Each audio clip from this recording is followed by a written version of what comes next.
It was just one of those moments, man. And look, if you got a concert or a church service or a gathering of believers and you have that one moment where you just have a supernatural experience, it's worth every other time you've ever been and nothing happened.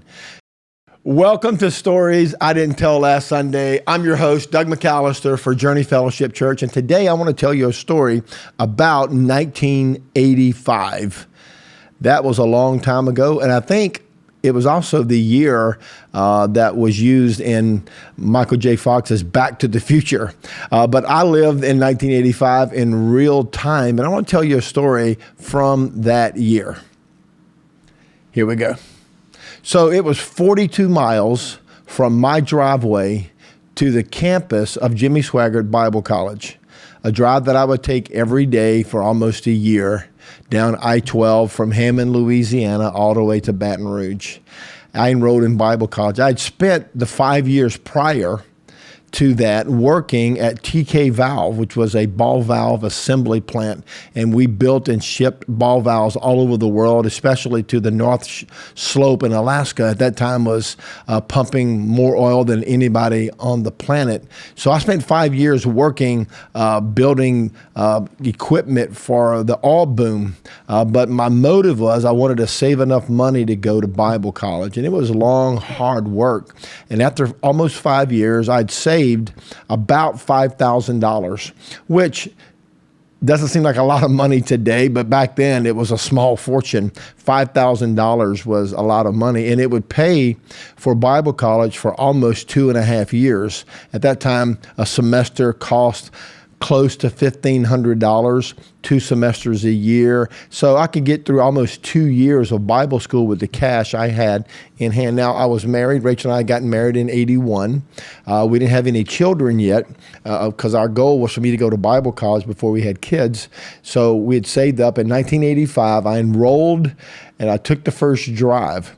And since it was a long drive, 42 miles is a long way. I had a Plymouth K car, a 1981 Plymouth K, which is another story in itself. I need to tell that story one day of why I wound up driving a Plymouth K car. So anyway, I'm driving this K car, 42 miles one way, 84 miles round trip every day to go to Bible school. And then I would work at night. So I'd go to school all day, and I would work at night to, take care of my family and pay our bills and to keep, life rolling. So it was, 16 hours a day, every day between school and driving and work and doing that 5 days a week. And not to mention, we were heavily involved in our church on Sundays. We volunteered for nearly everything. So it was quite a busy life. It was full. It was amazing. It was exhausting, and I wouldn't trade it for anything. But the story I want to tell you involves that drive from my driveway to the parking lot of the campus in Baton Rouge, 42 miles. And it was a long commute down I-12, so I brought music along. And I believe at that time I had a cassette in my car. I just graduated from an 8-track. When I had a Plymouth Duster for years in the late 70s, I had a 8-track tape player, which, if you don't know what that is, Google it because it's ancient technology. But by now I'd moved up to cassettes. And I was listening to contemporary Christian music, Twyla Paris, Amy Grant, and Carmen. Now, I've just dated myself. Maybe you don't know who those people are, or maybe you've heard of them in different formats. Amy went on to become a pop star, and Twyla Paris, has taken her own route in ministry. And Carmen, the superstar, has now passed away. But I want to tell you a story about Carmen's music and how it affected my life. A young Bible college student driving to class every day, I would play Carmen's music. And in 85, his album, The Champion, came out. So I had a copy of it, and I think I wore it out on cassette. You can't do that anymore with digital music. You can't wear it out, but cassettes you could, because you could just play them until, it got scratchy and eventually didn't even work anymore. I played that cassette over and over and over again because Carmen just inspired me. He would make the scripture come alive. And that song, The Champion, was about Jesus rising from the dead. And it was a story told in the song, but it just really, inspired me as a young Bible college student. Well, while I was in class one day, it was a very conservative Bible school. Ultra conservative. We had to wear ties and jackets. The girls had to wear dresses. It was just ultra conservative. But the school was radically committed to evangelism, which was my calling and my passion. I felt God called me to be an evangelist, and I wanted to preach the gospel. So it was a school I went to knowing that there was a lot of things about it that may not fit into my worldview, but I knew I could learn a lot from this school. Well, when news came out that Carmen was coming to Louisiana, and that's big news. He was like the Elvis Presley of contemporary Christian music. He was like Michael Jordan. He was Sting. Whoever your superstar is. Carmen was coming to Baton Rouge. And I remember sitting at chapel. I think it was on Tuesday morning. I think we had chapel either every Monday or every Tuesday. And I was sitting at chapel, and the chancellor was addressing us, and he made it very clear that he did not want us going to the Carmen concert, which really just set wrong with me. It's like, are you kidding? I can't wait to go to the Carmen concert. Now, I'm not a big concert goer. I never have. In fact, I can count on one hand of all the concerts that I've ever been to in my life. I've been to a Ricky Skaggs concert, which Ricky Skaggs is a bluegrass superstar. I've been to a Third Day concert and listened to, I think is it Mac Hammond or Mac? Who's the Third Day singer? Can't remember his name, Mac somebody. Anyway, I love that song he sings, These Thousand Hills. So I've been to Ricky Skaggs, a Third Day, but my first concert was Carmen. This is in the 1980s, and he came to, at that time we called it the Centraplex. I think now it goes by the River Center or something like that. It's in Baton Rouge. It's still there. Was it still there when you were at LSU? Was the River Center still operational? Yeah, so it's still there, but this is when it first opened, and the capacity at that time was like 10,000 or 12,000, I forget now. But man, I went to that concert, and there was 10,000 plus college students and young people crammed into this building. And man, Carmen just lit the place up. He was a single guy. He didn't get married until he was in his 60s. He was focused on one thing, and that was evangelizing this generation. Carmen, if I had to guess, won millions of people to Christ over his lifetime. Now, if you don't know who Carmen is, you ought to go to Carmen. I think it's carmen.org, CARMAN.org. But you can Google it and find all about Carmen. He's gone now, but he was probably one of the most influential singer, songwriters, concert host. He was just an amazing preacher and just influenced my generation. But I remember in that venue with those thousands of students all singing about the resurrection. It was just one of those moments, man. And look, if you got a concert or a church service or a gathering of believers and you have that one moment where you just have a supernatural experience, it's worth every other time you've ever been and nothing happened. It happened that night. I just know it was just this incredible encounter, of the presence of God or the faith of a large group of people or an anointed singer. I don't know really what the intangibles were. All I know was I walked away changed and inspired. Carmen went on to an incredible career. Not only, that was his first number one hit was The Champion, but he went on, he was 4-time Grammy nominated, won multiple Dove Awards, albums of the year, Christmas album of the year, international evangelist, television star, movie star. He just had it all. But he always came back to his calling, and he said the most important thing that he'll ever do in his life is to lead somebody else to Christ. And man, that just left a mark in my soul. And I used to think, at that time I was in my 20s because I'd worked 5 years from the time I was 18 till almost 22 or 23 years old before I went to Bible college. So I was a young man. I was married, and I was inspired by his commitment to evangelism, but I was inspired. I thought when I was, at school, I would love to be able to meet Carmen and maybe even one day have him at my church, which seemed to be impossible. Not only did Carmen fill up the River Center in Baton Rouge, or the Centralplex at the time, but everywhere he went, every stadium he went to, he filled it up. He had a concert at Texas Stadium, 70,000 people. He was in, I think, Chattanooga, one of the big cities in Chattanooga, one of the big football stadium. He had 80,000.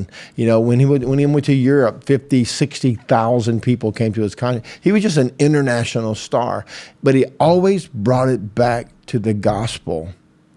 And he always brought it back to Jesus. And he brought it back to the one person making a decision. Carmen's testimony that he told often was, as a young singer, he was singing in the casinos in Atlantic City. And by chance, he went to a concert by a Christian singer. I believe it was, and what was that? I can't think of the name of the preacher that led Carmen to Christ now. But anyway, it was back in, I think, the 70s. Andre Crouch. Thank you. My brain gave me the inside look. Andre Crouch, who was himself an international evangelist and singer and preacher, had a concert. Carmen went to hear Andre Crouch sing. Andre shared the gospel. Carmen got saved that night. And over the next decade, God developed him into an incredible man of God, an international preacher and singer. But I remember thinking, I would love to one day have Carmen come to my church. At that time, I wasn't a pastor. I didn't have a church. But I remember thinking, as a young Bible college student, man, if I ever get a church, if I'm ever a pastor, I'm going to have Carmen come, which was a little bit kind of silly because, Carmen was having crowds of up to 80,000 people. There was no way that would ever happen, but you never know what's going to happen in life. Fast forward now into, I think, 2016. Carmen was doing a tour. He's at the end of his career. He'd been diagnosed with cancer. Cancer had gone into remission, and he was doing like a farewell tour. He called it No Plan B, which is classic Carmen.